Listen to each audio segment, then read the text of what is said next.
強くてたくましい。ずっと言ってました。で、スピーチ終わったのが23時50分ぐらいです。祝日終わりかけですよ。なんか、ズキュン、ドギョン、強いしか言うてません。まあ、そうなんでしょう。だって、ウィークネスフォビアがトランプ政権の。で、日経新聞が書いてるんですけど、式典、国書、雷雨で混乱。参加者が会場の中に入った頃には激しい雷雨の懸念が生じた。運営当局は参加者全員に周辺の建物に避難するよう命じた。そのまま中止になるとの見方があったが、トランプ氏は雨に私たちの250周年を止めさせないと SNL に投稿し、開催を強行した。そういうことなんです。で、ぐっずぐず。まあ、ぐずぐずでした。あんなフォースオブジュライ見たことない。で、これね、結局、僕は、ポピュリストの政府っていうのは、ちょっとこの後の解説編で解説するんですけど、ポピュリストに政治をさせてはいけないことの象徴だったような気がします。トランプ政権に対する天の怒りとか血の怒りということではありません。ポピュリストが政治をするとこうなりますという象徴です。これは後で、ファシストと言いません、あえて、ポピュリスト。ポピュリストが政治をやるとこうなるという象徴です。で、これは旧日本軍の戦争の負け方と全く一緒。で、中華人民共和国はなぜ強いかということと全く一緒です。で、維新がなぜダメかという話、これ後でちょっと解説編で話しますけれども、ということです。教団15分動画の方を解説編よりも先に持ってきたのはそういうことです。ポピュリストはダメだということの象徴やった気がしますね。はい。ということです。で、昨日の、演説に関しては、一言で言えば、精力剤のコマーシャルみたいな言葉ばっかり、並んでるというのが、実情やったんですが、読売新聞が詳しく演説の内容を解説してまして、演説、アメリカ中間選挙一式って言うてるんですね。この時間でも以前お伝えしましたが、民主党左派が今躍進してます。それを多分トランプは脅威に感じてるんでしょうな。共産主義って呼ばわって、建国250周年なのにもかかわらず自分の性的の悪口をずっと言ってました。共産主義が言うて。で、これ、だからポピュリストが政権を取るということはどういうことかということです。はい。で、あともう一つだけニュースとして、押さえとかないかんのは、朝日新聞に載ってましたけれども、ごめんなさい、読売新聞です。読売新聞のこの記事です。読売新聞なんですが、前から囁かれていましたが、読売新聞、国会与党に延長論、政府提出17法案が未成立ということで、高市早苗がですね、答弁をしないために、政府提出法案が審議進んでないんですね。で、これ60日延長従ってるんですけど、60日延長したら多分ね、抵抗勢力は野党から自民党に変わります。もう、運営能力がないとこうなってしまうんですよね。さっきのトランプの話で、ポピュリストがなぜダメかって話なんですけど、ポピュリスト、ね、例えば、神谷宗平、今の日本で言うと、神谷宗平、山本太郎、橋本徹、吉村、等々を見てね、ポピュリストを見て、で、ポピュリストはあかんとかってみんな言いますね。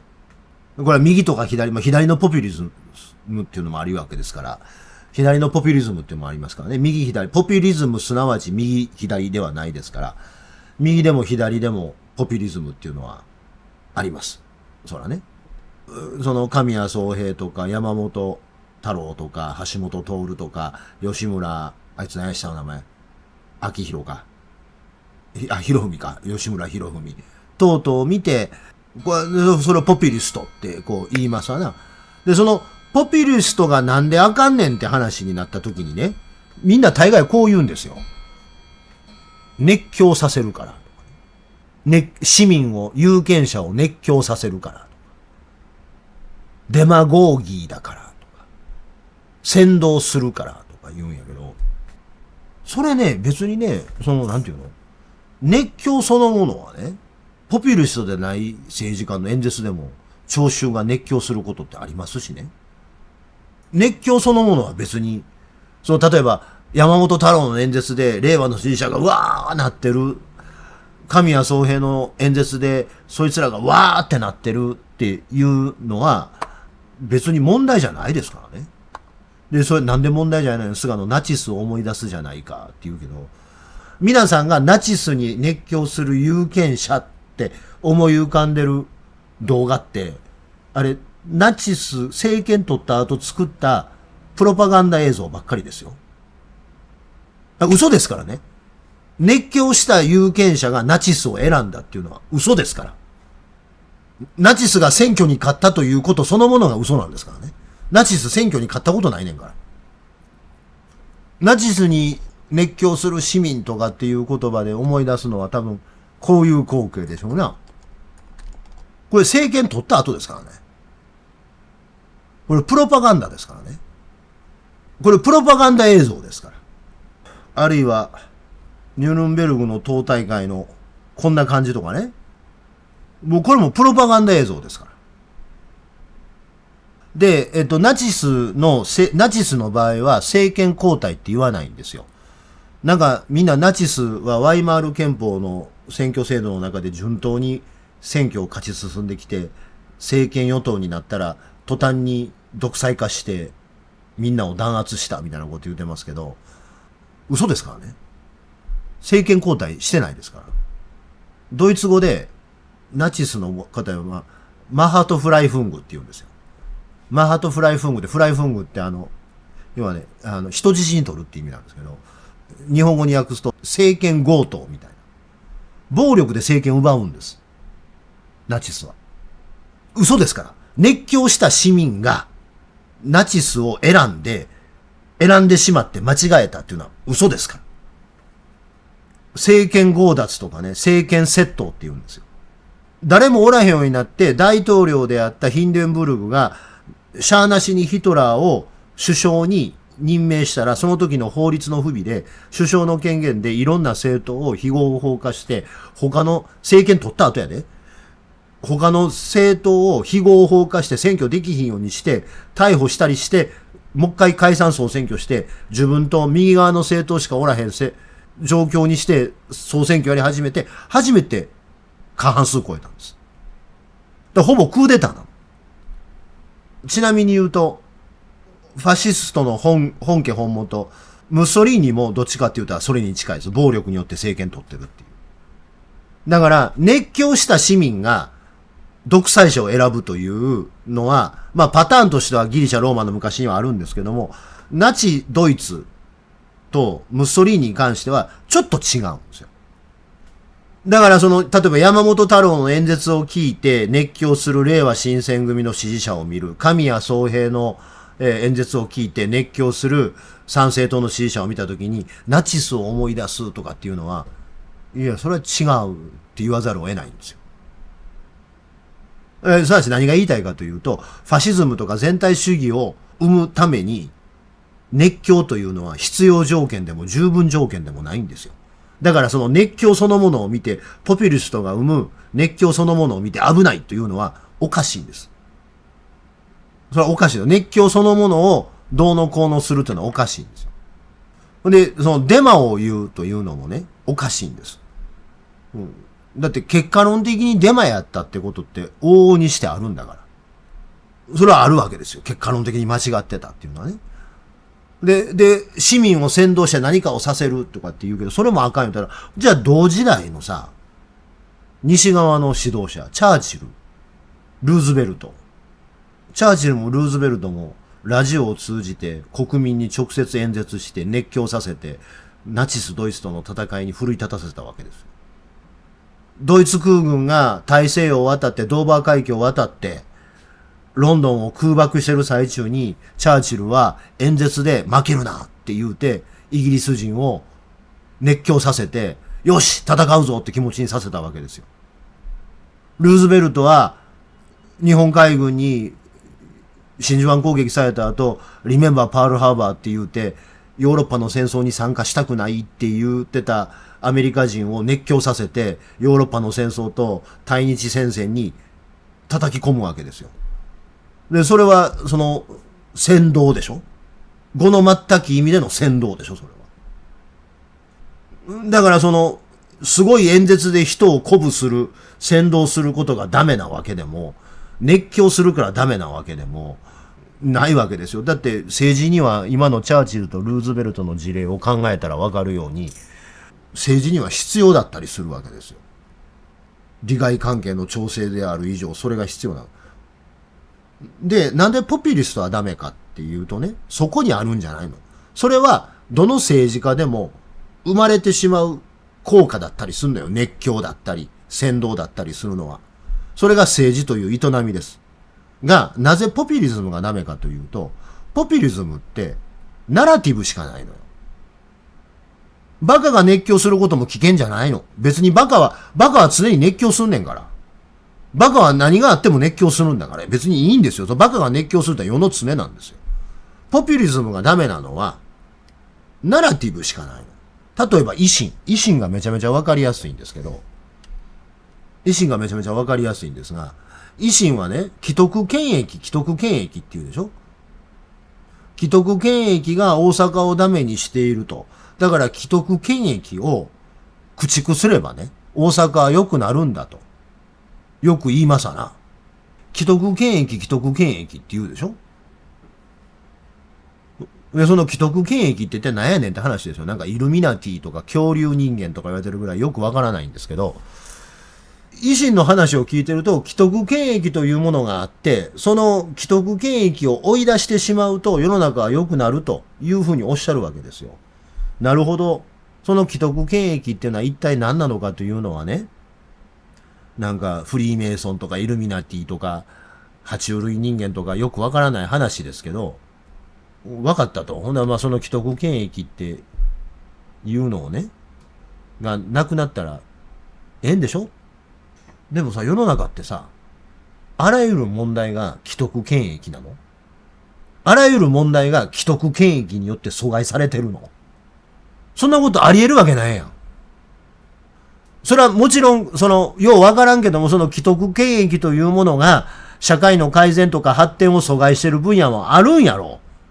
そやけど、世の中のありとあらゆる問題が、その既得権益とやらで、阻害されてたり、発展が防止されてたりするわけじゃないわけ。でしょ？で、問題 A の既得権益と問題 B の既得権益が同じとも限らないわけですよね。で、問題 C は問題だけれども、既得権益以外の問題があるかもわからない。ということは、維新の言うてる既得権益がダメだと言うてる事例が当てはまる社会の事象がとても少ないということですよ。他の圧倒的な事象は既得権益関係なく問題なわけ。で、政権を取るということは、ここも対応せなあかんわけですよ。それは維新の言うように、既得権益によって発展が阻害されていたり、あるいは停滞を強いられてたりする分野も世の中にはあんのかもわからん。で、その既得権益というものをその分野に限って追放すれば良くなるのかもわからない。でもそれ以外の問題はどうなんねん、ほんなら。そこにもその既得権益があんのんけ？例えばこの問題ですよ。昨日大阪市がね、とんでもない発表してるんです。これえらいことですよ、これ。7月の6日の今日の朝の9時から18時の見通し雨量が1時間最大30ミリリットルとなって、30ミリとなっています。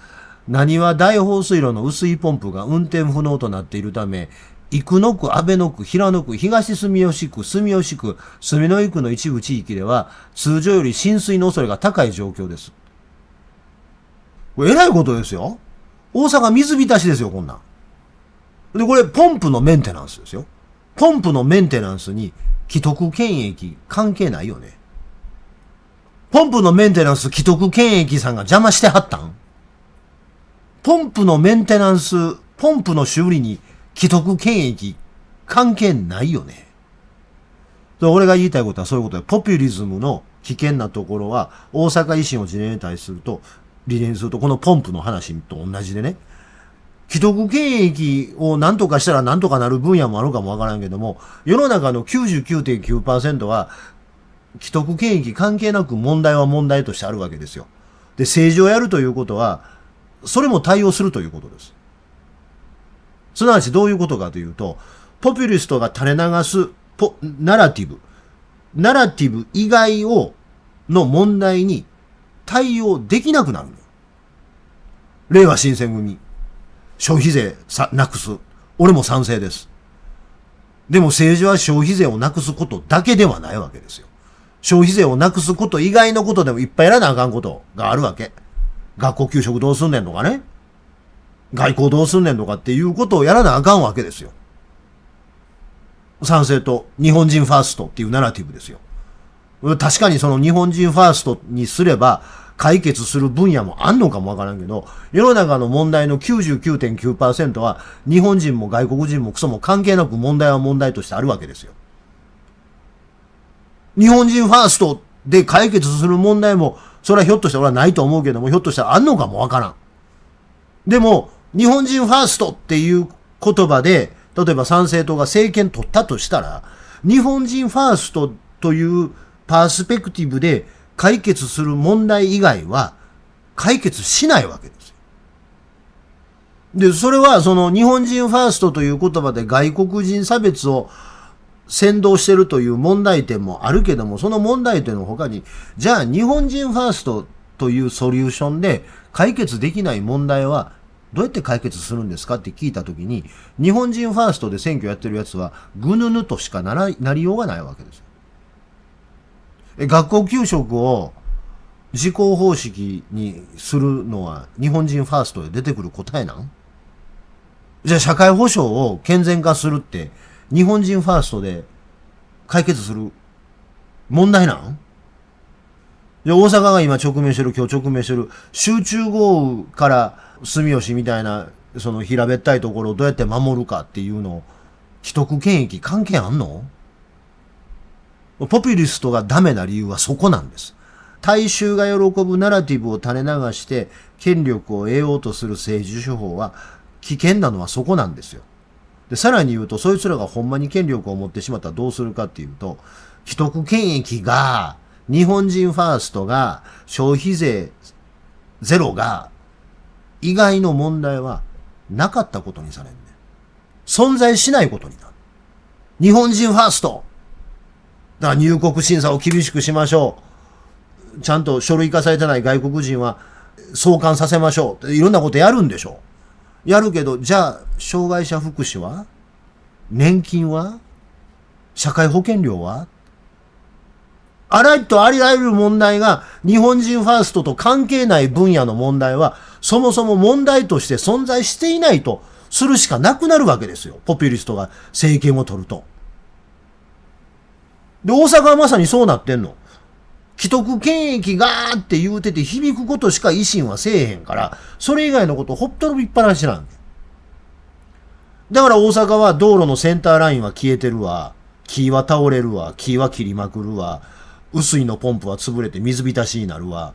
ゴミ収集はパンクするわということになってるわけ。だって既得権益関係ない分野やねんから。市民生活の 99.9% は既得権益と関係なく回ってるんです。だって、既得権益がで説明つかない問題は存在しないんだから、ほっときっぱなしになるのが当然や。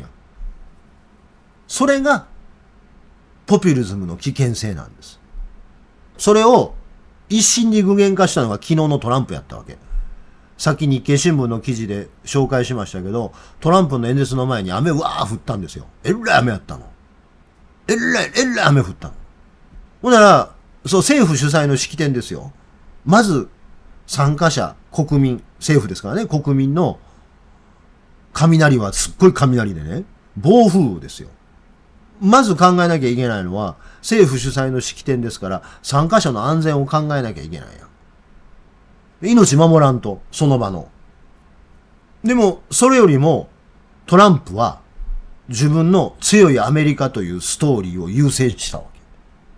強いアメリカというストーリー、を成立させることをトランプは優先したわけ。で、そうするとそのストーリーを優先することによってね、ストーリーを優先することによって置いてけぼりになったもんが昨日の式典でいっぱいあるわけですよ。参加者の安全であるとかね。それがポピュリズムの怖さです。それ兵庫県に持ってくるとどうなるか。井戸県政がというストーリー。公安利権がというストーリー。現に兵庫県もそうなってるやん。大阪もそうなってるやん。アメリカもそうなってるやん。令和新選組がそうなってるやん。すなわち、選挙は強いかもわからんけども、統治行為ができないんです。統治ができないんです。統治というのは、それこそ神羅万象に対応しなきゃいけないわけですよ。そんな神羅万象を対応できるストーリーなんてないわけですから。ストーリー先行型で選挙に勝ったところで、いざ統治側に回った時に、統治ができないんです。だって、神羅万象の中で、例えば大阪やったら、既得権益という言葉でカバーできる範囲なんて、ほんの一握りですよ。他の 99.9% は、既得権益と関係のない問題です。そこなんです。それが、ポピュリズムのダメさなんです。で、物語が不安になると、物語にどんどん固執していくの、ポピュリストっていうのは。例がオルバンだったんですけどね。オルバンダメになりましたけど、でもオルバンみたいなやつをやめさせるのに20年かかってるからね。だから繰り返しますけども、神谷宗平とか山本太郎とか橋本徹とか吉村博文とか斎藤元彦みたいな政治家が否定されなきゃいけないのは、熱狂させるからでもデマゴーギーだからでも扇動するからでも何でもないんです。彼らが打ち立てるストーリー以外の問題に対応できないからなんです。もうすごい俗っぽいことに端的に言うと、キャパ狭いんですよ。キャパ狭い。端的なこと言うと。で、キャパ狭いの。既得権益というキャパしかない。日本人ファーストというキャパしかないわけ。消費税ゼロっていうキャパしかないわけ。そのキャパの狭い分野のとこやったらできるかもわからんけど、それ以外のことが全部できひんっていうことは、政治家になったらあかんでしょ。それ為政者になっちゃいかん人たちなんですよ。それがポピュリズムのダメさです。なので、再び、皆さんに、最後に呼びかけておこうと思います。7.7 喪服スタンディング。そういう意味も込めて立ちます。斎藤元彦は人殺し。集合16時。県庁2号館前。です。明日お会いしましょう。ということでした。ぜひチャンネル登録といいねボタンを押してください。